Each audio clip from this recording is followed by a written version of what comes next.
We're going to talk best case, worst case scenarios with Josh Helmer of KREF and the Dari Noka Show coming up next here on Locked On Sooners.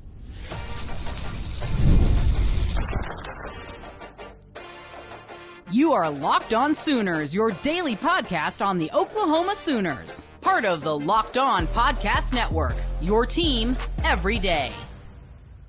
Once again, thanks for making Locked On Sooners your first listen every single day. Shout out to all the everydayers out there. Make sure you tune in and subscribe to the show wherever you get your podcasts. We're free and available on all podcast platforms and on YouTube. So hit that subscribe button, that notification bell to let you know when new episodes drop.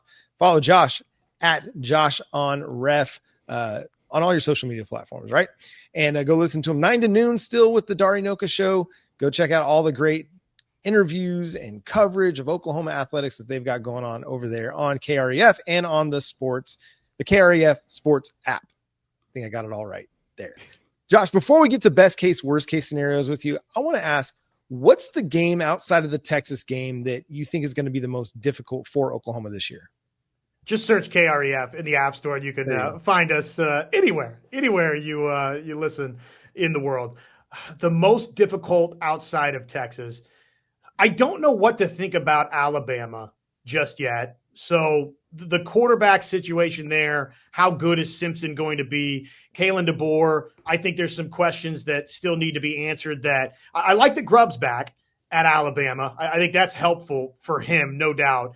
But I feel like that's an easy one to point to just because, look, they've been this big barometer for the past 15 plus years in college football. And you got to go there. And, oh, by the way, they're going to have a bone to pick with you because of the stomping that you laid down upon them last year in Norman. So I think that game certainly comes to mind. I would tell you this, though, and we've had this little radio debate, and I'm sure others, this is, we're not the only show on the Dari Noka Show that have this kind of conversation, but we've kind of gone back and forth. Which early season game's more important? Is it the Michigan game? Is it the Auburn game?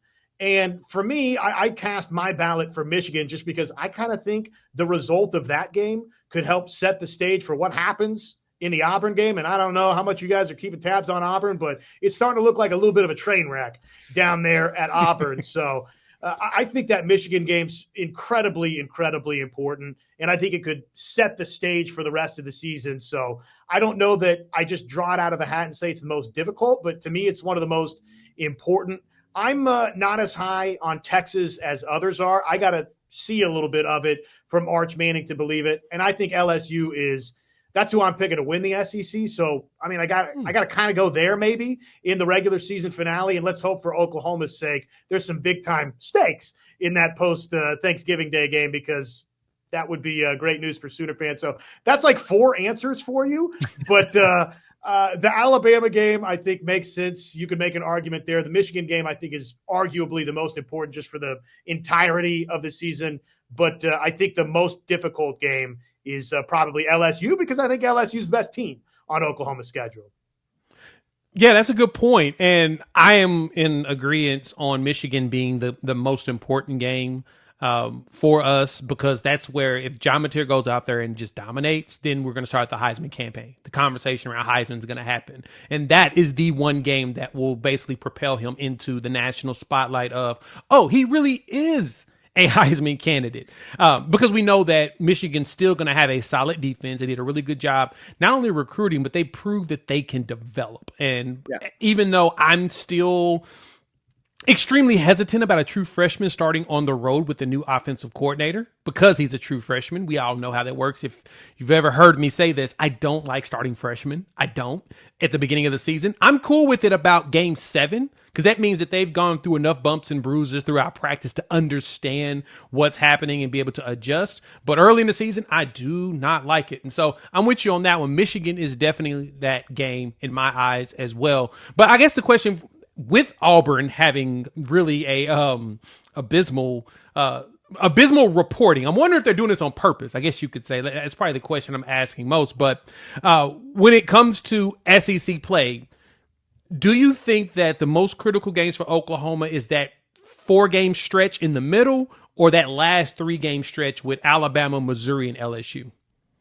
I'm hoping it's the final three because that means that we're talking about Oklahoma as a college football playoff contender. Mm-hmm. But Oklahoma has got to start fast this season. To me, the Michigan and the Auburn games, you got to win both of those. You got to be undefeated going into that OU Texas game down at the Cotton Bowl. If this season, and maybe if this staff's future is going to play out the way that we all want and hope that it will. So, yeah, that Texas, South Carolina, Ole Miss, Tennessee, I mean, just the final 7 games of this thing are absolutely brutal, at least on paper.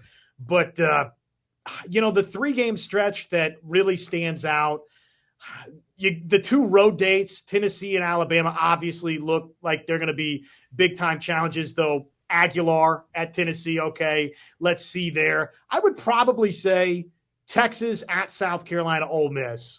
And if I get to add that 4th game on there at Tennessee, that stretch I think will define a lot for Oklahoma because, I mean, you guys know how this thing goes. OU's coming off a season where folks, some are ready to find a new coaching staff and it's in disarray and all these different things that people are saying or upset about. You got to beat Texas. You got embarrassed by those guys 2 out of the past 3 seasons. And, oh, by the way, you had 2 losing seasons out of the past 3 seasons. So that Texas game, I just don't know if you're looking at a defining stretch, it's probably got to include the Texas game. Well, because you want to go into that final 3-game stretch with a shot at the playoff. Because if you go 2-2 in that middle 4 that you're talking about, then you've got to go 3-0 to finish the season to make the playoff. If you go 1-3 in that middle 4, then you got to go 3-0 just to maintain some momentum and maybe not have these conversations about staff turnover. You go 4-0 and man, the world's your oyster in that middle stretch. I mean, I think you're right. I think 5-0 to start the season going into OU Texas is huge. You get that and you have all kinds of momentum for the second half of the season, even like not even considering what happens in the Texas game. If you're 5-1 coming out of Texas or 6-0, you're going to be one of the top 10 teams in the nation, maybe even a top 5 team in the nation. And man, you're going to have everything out in front of you. What do you think for Oklahoma though? Like worst case scenario, what's the floor for Oklahoma this year? The worst case scenario is that this thing totally gets turned over on you and it's another losing season, right? I mean, I don't expect that's going to happen. But worst case scenario, I mean, guys, they play Michigan. If Auburn is improved, though, they're starting to look like they got some serious problems. And I don't think that it's tossed something out there into the media to get people thinking that they're not as settled as they are. I think they've got some issues with Jackson Arnold at quarterback, and they're uncertain there. But, okay, let's play the hypothetical that they magically – because they got some big-time receivers at Auburn. So let's say they settle the quarterback thing down. Okay, you lose those 2 games. You lose to Texas. You got to go to South Carolina. You got to host Ole Miss and at Tennessee and at Alabama. And all these teams have their own respective questions, right? So that's not to ignore that. Tennessee and Ole Miss are breaking in their own quarterback. So what does that look like? We don't know. But let's say it goes well there. I mean, guys, there's a scenario you could paint where you lose 6 or 7 games. I don't think that's going to be the case. I think Oklahoma is going to be an SEC championship contender. I think they're going to be in the thick of that. I think they're going to be in the thick of the college football playoff hunt because I'm a believer that Oklahoma, by injury and by poor play calling, I think they had a lot of offensive problems, fellas. And I think they've addressed a lot of that by A, getting healthy, by B, some savvy transfer portal acquisitions, not just the John Mateers and Jaden Otts, but getting a Derek Simmons. Obviously, the play calling, the difference there that you have with Ben Arbuckle. So best case scenario, I'm not ruling out that they can go win this conference. I think that should be your expectation as an Oklahoma fan. So that's a wide variance for you, but that's kind of what I think we found out. Maybe this league does indeed deliver. We didn't want to believe that totally going in, but if your house is not in order, this league with Michigan in the non-conference of this schedule, it can eat you up and spit you back out. And that's a possibility for Oklahoma if they've not actually fixed the offensive line, if the defense doesn't replenish and replace Billy Bowman and Danny Stutzman, as well as I expect that they will. But again, I think we're going to be happy by year's end. I really do believe that. All right, best case, worst case. Best case scenario for Oklahoma, worst case scenario for Oklahoma. Worst case